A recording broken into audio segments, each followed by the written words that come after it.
Vamos que vamos, sejam bem-vindos ao FECcast 2021, hein? Se o Galvão Bueno estivesse aqui, ele ia dizer que o FECcast é um barato. E é mesmo, hein? Muito legal essa programação que a Uniara está fazendo. Hoje começou no comecinho da tarde, vai até o fim da noite. Amanhã tem mais, muitos assuntos muito bacanas. E os convidados de garbo e elegância, convidados importantes que a gente traz aqui. E o tema tem tudo a ver com o momento, né? Empatia e cuidado com o outro. Como é possível? Ainda mais num período de pandemia, né? Não sei se as pessoas ficaram um pouquinho mais exclusivas, né, individualistas, ou se as pessoas, né, aprenderam alguma coisa com a pandemia e ficaram mais empáticas, vamos dizer assim. Mas antes de começar a falar, eu quero apresentar quem vai participar desse debate, dessa mesa redonda aqui com a gente. A professora Andréia Montadon, professora que é do curso de odontologia, né? A professora Ana Cláudia Anunciato, de fisioterapia, o professor Flávio Arbex, de medicina, e o meu companheiro aqui de apresentação, Brook Oliver. Brook, primeira pergunta para você. Obrigado. Bom dia, boa noite. Boa noite. Tudo bem? É um prazer estar aqui na nossa primeira mesa, falar de empatia. Na verdade, o tema em si era a Fazenda, mas aí a mesa não quis participar sobre esse tema. Tivemos que falar sobre empatia e nós vamos falar sobre esse tema. Obrigado a você que está ouvindo a gente, assistindo a gente na internet. Mande perguntas, que o Paulo vai fazer as perguntas também, ó. Venha participar aqui com a gente.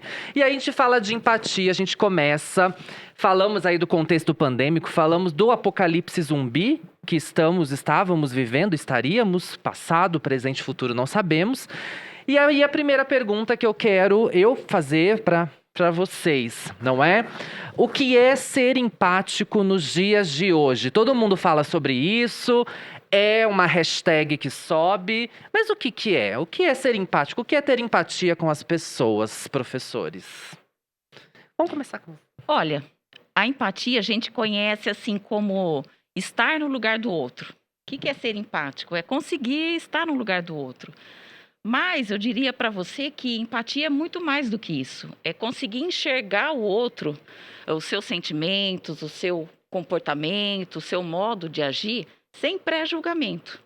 Quer dizer, a gente se coloca realmente nessa posição e consegue fazer, conhecer o outro como realmente ele é. E aí, na área de saúde, a gente vai conseguir realmente ter um cuidado humanizado, vamos dizer assim, com empatia. Professora Ana Cláudia, a empatia, ela é um comportamento voluntário? A pessoa já nasce empática ou ela pode ser adquirida? A pessoa pode se tornar empática ao longo da vida? Existem estudos que mostram, né, que as crianças nascem empáticas. Por exemplo, no Quênia, quase que 100% das crianças elas são empáticas. Né? Elas já nascem com altruísmo, que é uma parte, né, da empatia.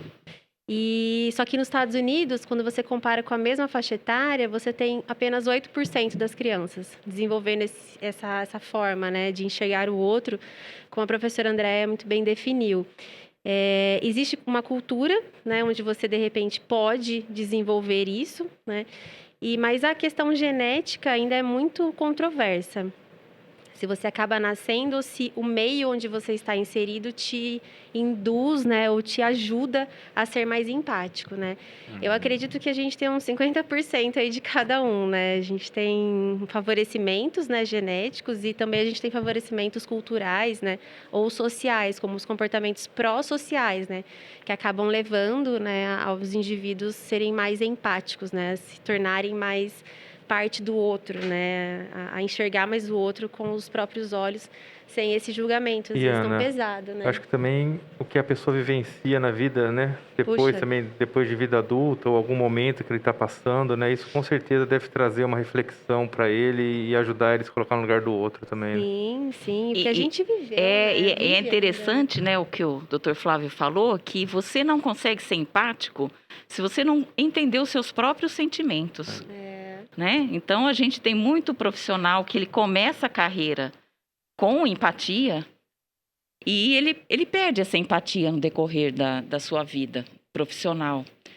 Por quê? Porque ele vê muito luto, muitas tristezas e ele acaba precisando. A gente é muito vulnerável, né? O ser humano, ele é vulnerável. Então, a gente acaba perdendo isso. É uma espécie de defesa, no caso, né? Se ele for ficar, não sei se é emotiva a palavra, ficar se emocionando muito, ficar entrando muito nisso, talvez ele tenha muita dificuldade para exercer a profissão, né? Mas tem que ter um meio termo, né? Tem que ter o equilíbrio, né, doutor?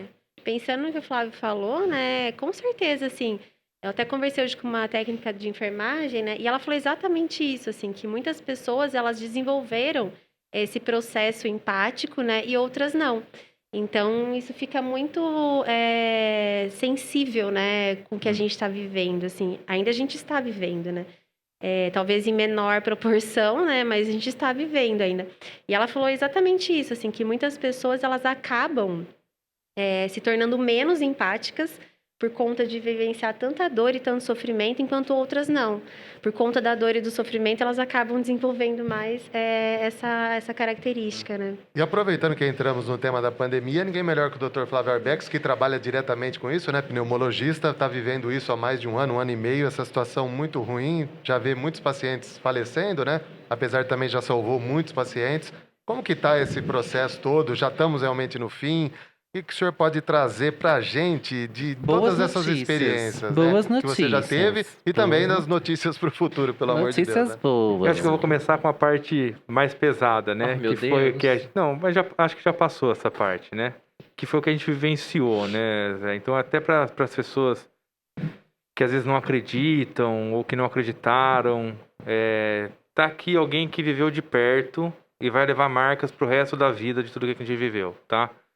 Então, eu trabalhei desde consultório até enfermaria, até UTI. Então, eu trabalhei em todos os possíveis cenários dos pacientes de Covid. E tenho certeza que foi uma coisa muito, muito pesada, tá? A gente nunca imaginou, eu já falei isso várias vezes, a gente nunca imaginou viver o que a gente estava vivendo. E realmente foi uma avalanche, tá? Então, tenho muita empatia por quem viveu esse momento, que não foi fácil, não só dos profissionais de saúde, que com certeza deram sangue aí, mas também de familiares, colegas de quem perderam entes queridos. Sim. Falando agora sobre do momento atual, né? Acho que a gente está vivendo realmente o melhor momento da pandemia, uma queda importante no número de casos. Acho que a vacinação aí tem uma importância enorme. Mas acho que ainda não dá para baixar a guarda, né? Porque quando a gente vê nosso número de vacinados com 2 doses ou 1 dose, ainda não estamos naquele número que a gente fala em torno de 70%, tá? Existem algumas teorias que, como circulou muito o vírus no Brasil, talvez a nossa população com imunidade seja um pouco maior do que a gente se necessitaria de ter 70% com vacinados. Mas a gente não vai dar sopa pro azar, a gente vai continuar mantendo as proteções, se vacinando, tá? Porque eu internei já pessoas jovens que não se vacinaram e depois se arrependeram. Então, que aquele que tem a chance se vacine. E com certeza eu acho que a gente está mais pro fim, tá, dessa pandemia. Doutor, e a impressão minha ou o ato de se vacinar também é um ato de empatia com o próximo? Perfeito. Olha, eu acho que isso define bem o que é vacinar, né? Vacinar não é só um cuidado seu para com você mesmo, mas também para a sociedade, tá? Você vai deixar de passar o vírus ou vai ter uma carga viral menor, vai deixar de infectar uma outra pessoa que vai infectar um parente, um filho, alguém em outra situação que vai acabar evoluindo mal, tá? Então, com certeza, se proteger e proteger ao próximo, tá? Isso é muito importante. Ô, Bruque, agora você pode falar do TikTok que você estava comentando? Exatamente, o TikTok da empatia, né? Na verdade, falando sim TikTok, falando sim na internet, onde nós estamos agora, #Uniara 2020 vem logo pra cá. Na internet, como ser empático na internet, né? Como é que a gente, nessas redes sociais, esses haters, essas pessoas que adoram, né, falar e criticar as fake news que existem, infelizmente. Como é que a gente lida com a empatia ou como é que a gente produz empatia na internet? Como é que vocês podem, o que a gente pode aí colocar, principalmente nos adolescentes, que são a maioria das pessoas que estão nos assistindo, que estão nos ouvindo, como que a gente pode estimular a empatia virtual nos dias de hoje? Eu acho que o exercício maior, assim, é você fazer exatamente o que a definição da palavra diz, né? Você realmente se colocar no lugar do outro, né? Será que aquilo que você está escrevendo, aquilo que você está desejando para o outro, é o que você gostaria para você? Né? O que você sentiria se outra pessoa fizesse aquilo para você? O que você e achar se outra pessoa falasse aquilo para você naquela linguagem agressiva, naquela linguagem que deixa a pessoa triste, né? A empatia, ela tem um caráter afetivo, né? Que até alguns estudos trazem isso em relação mais à mulher, né? E tem um caráter mais cognitivo, que é você entender. Então, talvez só você sentir o que o outro está sentindo não seja suficiente. Talvez se você compreender o que o outro pode sentir, seja mais suficiente. Então, eu vejo, assim, que no comportamento pró-social, que sem isso a educação não tem como, né? Se você não tiver uma consciência disso dentro de casa, talvez fique difícil você ter na internet, onde você tem mais coragem, digamos assim, né? Para você dizer coisas e ferir pessoas com as palavras, né? Não sei.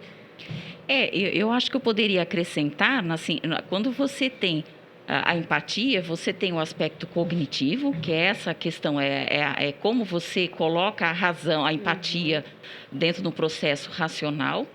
Você tem, sim, a questão afetiva e você tem a questão comportamental.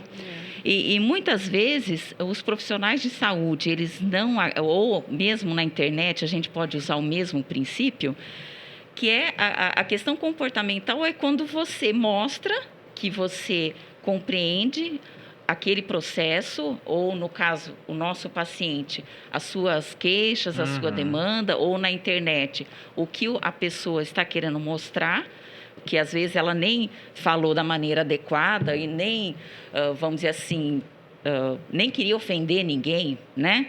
Mas você mostra que você compreendeu e você se comunica da maneira adequada, né? E esse feedback que pode acontecer na internet ou pode acontecer dentro de um consultório, no meu caso, odontológico, dentro de uma clínica de fisioterapia, dentro de um consultório médico, é esse feedback de você mostrar que compreendeu e você, a partir desse momento, você vai fazer o melhor pela pessoa, é aí que você traz a pessoa uma relação de confiança. E isso acontece na internet, acontece dentro do cuidado em saúde, não tem diferença. É você realmente ter um respeito a mais ali e conseguir compreender a pessoa que está ao seu lado. E é interessante, eu estava vendo o Dr. Flávio falar, e eu acho que ele, muito mais do que nós duas, eu não sei a fisioterapia, mas eu acho que a odontologia, sou professora universitária, de certa maneira, durante um bom tempo a gente ficou um pouco resguardado aí dessas, né, relações pessoais com o paciente com o Covid. E eu acho que a partir, sempre se falou muito em cuidado humanizado, mas eu acho que a partir dessa pandemia, eu acho que ele é mais do que falar. Eu acho que a gente tem que... Quem não tem empatia vai precisar treinar, porque as pessoas esperam isso, né? Do profissional de saúde. Professora Ana Cláudia, você chegou a anunciar ali a questão da mulher para o homem. Eu entendi direito ou a mulher ela é mais empática que o homem? Teoricamente, sim, mas não. Por quê? Quando você tem uma questão evolutiva de cuidados, né, com prole, enfim, alguns estudos trazem que sim, que isso é. Mas culturalmente isso pode não ser, né? Então, tem pesquisas recentes que estão saindo que mostram que não. Que é mais uma questão de cuidado, que não depende do gênero, né? É você ser mais empático ou menos empático, né? O que eles acabam associando é um caráter mais afetivo, uma empatia mais afetiva à mãe, né, à mulher, e um caráter mais cognitivo ao homem, né? Mas isso não tem uma comprovação, não é taxado, né, de que sim, que isso realmente acontece, né? Então, eles acreditam muito que a parte ambiental acaba interferindo mais, talvez, do que essa caracterização. Depende muito do grupo que é estudado, né, Ana? É isso. Doutor, no dia a dia a gente fala muito que o profissional de saúde tem que ter empatia com o paciente, mas também o paciente também precisa ter empatia, porque muita gente chega no profissional de saúde, acha que tem que resolver todos os problemas, não sabe que ele também está num momento de estresse, né? Está passando por isso. E nessa pandemia deu para perceber isso? Como que foi o contato com os familiares, principalmente, de quem estava adoecendo? Pode falar.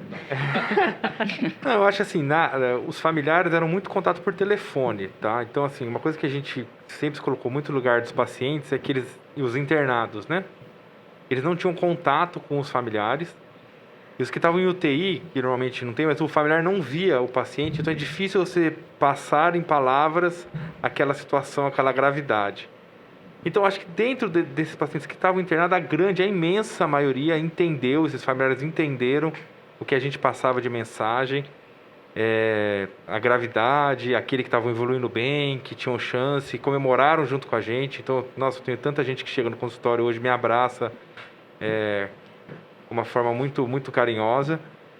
Mas tem aqueles pacientes que assim, são os menos graves, que queriam que a gente resolvesse tudo, que visse exemplo tudo. hora. Eu tenho rede social, né, que eu tento ser uma rede social bastante informativa, passar bastante informação. E às vezes o paciente mandava mensagem meia-noite num sábado com o resultado de exame, querendo que eu desse alguma coisa, mas eu não posso fazer nada, eu tô em casa agora, eu não tô te vendo. Então teve um pouco desses dois lados, tá? Olha. Eu fui o professora que se outro manifestou, lado. vamos. Eu fui o outro lado, porque sim. o Dr. Flávio cuidou do meu marido, né? E eu falei muito com ele pelo telefone, assim. Então, isso, assim, é fundamental. Até para você se acalmar, assim, no sentido de que eu estava também em quarentena em casa presa, né? Com meu filho. E alguém, assim, que a gente ama muito fora de casa, né? E não sabendo se dorme, acorda bem, enfim, né? Então, por isso que eu falei, né? Até agradeço publicamente, assim, ao Flávio, porque foi super importante, assim, esse olhar, realmente, assim, né? Por telefone, uma palavra de consolo também gera empatia, né? Porque você acalma e você consegue trazer conforto e acolhimento para quem tá ali, angustiado, né? E sentindo o sofrimento de quem tá internado. Então, né, nem tenho, na verdade, dimensão, assim, para agradecer, realmente, né? Aproveitar esse momento para agradecer, assim, e dizer que realmente sentir na pele, assim, é diferente. É diferente. É diferente. E é interessante essa fala dela, porque o porquê que ela disse que como paciente, como esposa no paciente, ela ficava mais tranquila, né? Porque ele foi empático o suficiente para criar um canal de comunicação. Exato. E essa relação de confiança de paciente profissional, ela é fundamental no plano de tratamento. Tanto que muitas doenças têm um fundo emocional também, né? Não é que você dar um sorriso ou fazer um carinho, dar uma atenção, o paciente vai sarar. Não é isso. Existe a terapêutica necessária, né? A empatia e o cuidado humanizado não está dissociado dos avanços tecnológicos na área de saúde. Mas é interessante, né? Eu lembrei dessa coisa do vínculo, da relação de confiança entre paciente e profissional, que a empatia, ela traz, ela é fundamental para isso. Você sabe que a gente tem muito paciente neurológico, né? Que é a minha área de especialidade. E meu sonho é trazer a professora Aninha para trabalhar com a gente na clínica, porque a gente tem muito, assim, é uma demanda muito grande de pacientes neurológicos, né? Que demandam, assim, metade da sua sessão quase para um tratamento psicológico, né? E agora com os pacientes COVID, né, pós-COVID, isso intensifica, né? Porque são pacientes com medo, pacientes que entram em pânico, É muito né? frequente, é muito frequente. Hoje eu atendi mesmo um paciente que é um pós-Covid, que chegou a ficar internado, e ele se acabava em lágrimas por ter vencido e pelo medo que aquela sensação causou nele, né? Todo aquele estresse, todo o medo de sentir aquilo de novo, de passar por aquilo de novo. Então, realmente deixou essas marcas mesmo no paciente. E você abrir um canal de comunicação, talvez seja importante até para identificar que esse é o problema. E até eu não sou especialista nisso, né? Mas eu encaminhar mostrar o melhor caminho para ele acreditar que ele precisa de uma ajuda, que a gente sabe que a nossa população às vezes tem dificuldade de aceitar, né, esse tipo de orientação. Mas mostrar o caminho e ele aceitar isso, né? Meu caro Brook Oliver, você acha que a empatia, em alguns casos, ela pode ser ruim? Olha, essa era a pergunta que estava na minha pauta. Não é uma Primeiro, você demorou? pergunta, né? Olha só a resposta está aqui do lado de cada mesa, Exatamente. né? Então eu vou duplicar. Tá aqui, né? A resposta está logo aqui, né? Logo depois dos comerciais. Antes, eu quero saber sobre a empatia má. A má empatia. Mas antes, puxar aqui o gancho do professor, né, que falou sobre a população. Então, antes dessa resposta, eu quero fazer uma outra pergunta. O brasileiro é um povo empático? Já que existe um estudo falando ou não, o que vocês sentem do povo brasileiro? Somos amor, somos empáticos, somos carinhosos, afetuosos, somos diretos ao ponto?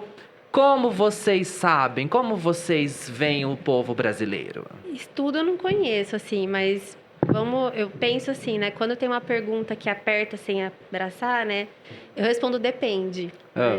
Depende das suas experiências. Se você viveu num lugar onde você foi assaltado 15 vezes, você vai dizer que o povo daquela região não é empático, né? Porque a sua experiência não foi muito positiva em relação a isso. Então, te gerou mais sofrimento do que algo positivo. Agora, se você viveu num lugar acolhedor, onde as pessoas chegaram na sua casa, te entregaram um bolo de boas-vindas, né? Não assopraram vela, né, no bolo, enfim. Hoje não mais, obrigado. Por favor, e aí, não façam. assim, né, com brincadeiras à parte, mas no sentido, assim, de acolhimento, né? Então, quanto aquela situação te gerou algo positivo, te gerou uma sensação positiva.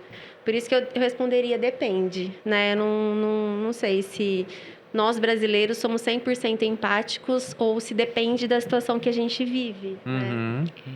Eu acho difícil numa relação tão díspare social e econômica, né? Porque o Brasil é um país muito díspare, né? Muito heterogêneo. Eu acho difícil ser um país permeado pela empatia. Porque, assim, a empatia, na verdade, se você for ver, deveria ser um sentimento voluntário. Você deveria nascer empático. Tem como treinar? Por exemplo, os nossos estudantes, tem como treinar. Mas eu acho que ela definiu bem, não tem estudos assim, mas se você for ver, a gente vê os dois lados da moeda no nosso país. Né? Pessoas que têm voluntariamente, pessoas que aprenderam e têm uma condição cognitiva de aplicar isso porque aprendeu, treinou e acha que é necessário. Tem pessoas nada empáticas. Mas você vê que curioso, ela falou no começo do Quênia, né? Lá é um país muito pobre e lá o pessoal, pelos estudos, Eles são muito, empáticos, né? Dividem tudo. Nos Estados Unidos, que é o país mais rico do mundo, já é ao contrário, né? Então, eu acho que essa desigualdade acaba gerando uma falta de empatia, né? Porque você meio que não se conforma, né? Uns têm tantos, outros têm tão poucos, né? Pode ser Eu acho que seja isso, tem a questão do exemplo também, né? Acho que o exemplo mostra isso, né? O exemplo que você teve, isso também com certeza deve influenciar no seu desenvolvimento de empatia. Até num tópico, acho que uns 2 tópicos atrás, até fazer um parênteses, que quando a gente falou da internet, eu ia falar assim, imagine, já que tem muito adolescente vendo a gente, imagine que o que você está escrevendo na internet, você está falando para a pessoa que está do seu lado. Tenta imaginar isso, né? Porque eu também já recebi muita pancada na internet. Meu Deus. Quando eu defendia posições, inclusive científicas, e a pessoa do outro lado que não acreditava nisso, eu tomei muita rebatida. Mas imagine que você está falando isso para a pessoa que está do seu lado. Treine esse tipo de empatia, que eu acho que vai ser bastante saudável, né?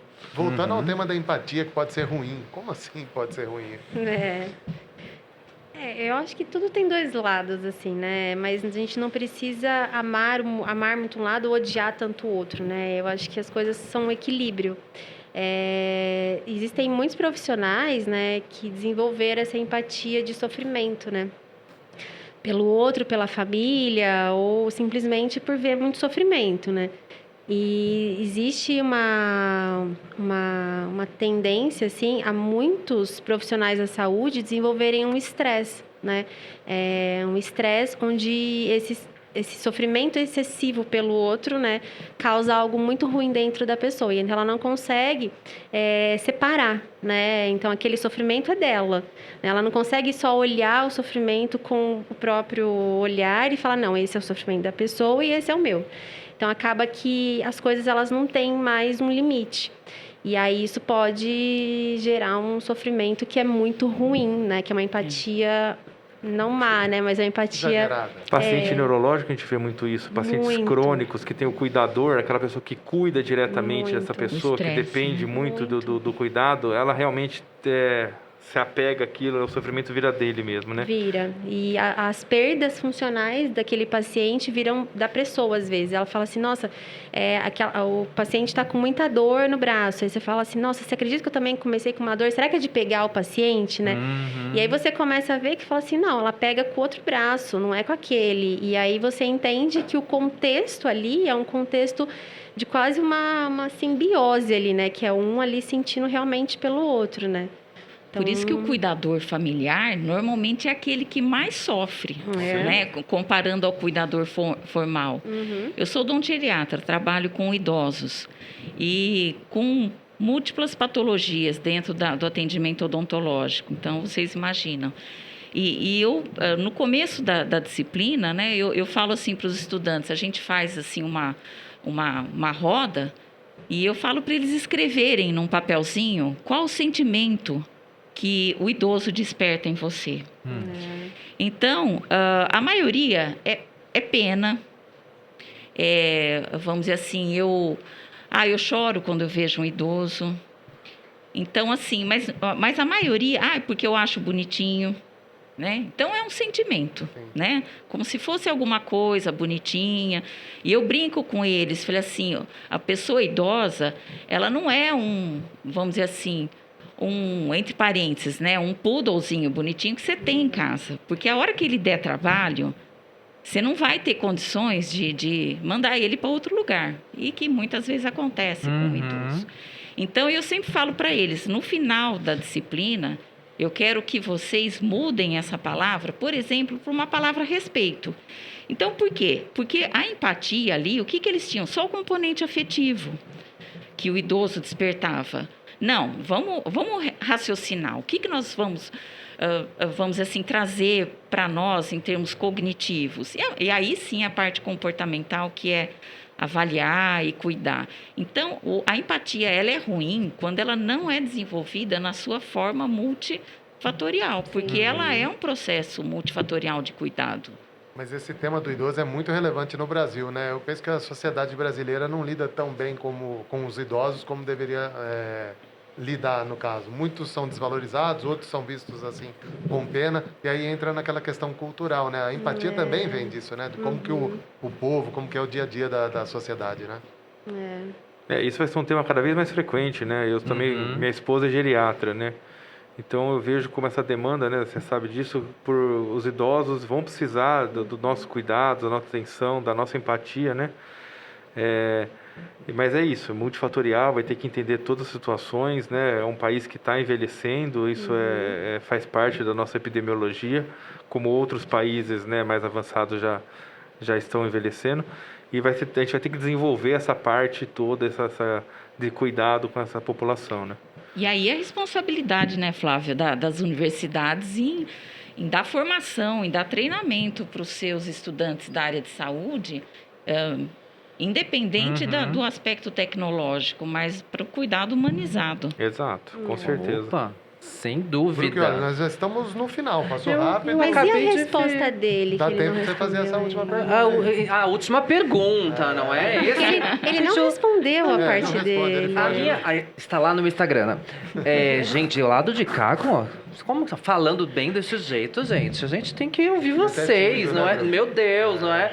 Hashtag fala mais, por favor, né? Mas o papo tá bom, né? Meu, tá muito bom, já só faltam só 3 minutos. O Paulo já está 2 minutos, pulando ele aqui, falou. ó. Ele 2 está minutos. pulando. Olha ele pulando ali na plateia. Todo mundo olhando. Ele está pulando, está gritando. Mas antes disso, falamos, né?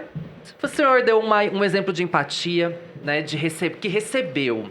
Agora, para a gente finalizar esse papo, eu quero que vocês falem momentos de empatia que vocês receberam na profissão de vocês.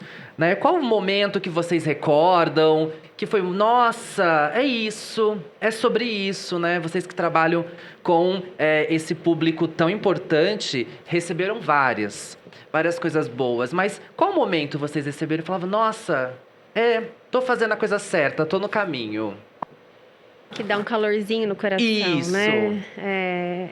Assim, paciente neurológico, ele traz a todo momento. É um choro, é um agradecimento, é um olhar. Então, assim, é a sensibilidade de você falar, bom, o silêncio pode gerar uma empatia.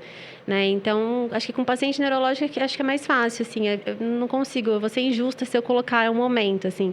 Hoje mesmo a gente teve pacientes na clínica que a gente sentiu, né? E isso dá um calorzinho, né? Dá aquela aquecidinha no coração, assim, que eu acho que isso que é o que a gente precisa, né? Uhum. Bacana. Doutor. Olha, eu já tive muitas manifestações, porque eu trabalho essencialmente com idoso e com pacientes dentro de uma atenção básica, né, odontológica. Uhum. Mas eu acho que eu tive um paciente com demência avançada que afásico, né, que não falava uma palavra, e no final do tratamento, quando ele estava tranquilo, assim, foi muito bem tratado, ele segurou forte na minha mão e rolou uma lágrima. Eu nunca Ai, mais que esqueci lindo. daquela cena. Eu Que acho que emoção. foi um momento importante para Nada mim. melhor como um depoimento desse pra gente encerrar. Já Deus. que já deu o tema, Obrigada, eu conseguimos sou encerrar na hora emotivo, certa. já vou chorar, O Bruno gente. já vai começar a chorar, mas antes de encerrar, eu quero dar um recado importante para você seguir as redes sociais da Uniara, né? O Facebook, o Instagram, também acompanhar, curtir lá o canal no YouTube. Tá rolando aí a FECcast, que vai até hoje, no fim da noite, e amanhã no período da tarde e também no período noturno. São 25 temas de lives aí muito diversificados que você certamente vai gostar. Muito obrigado aí pela participação, pela audiência. A gente volta já já.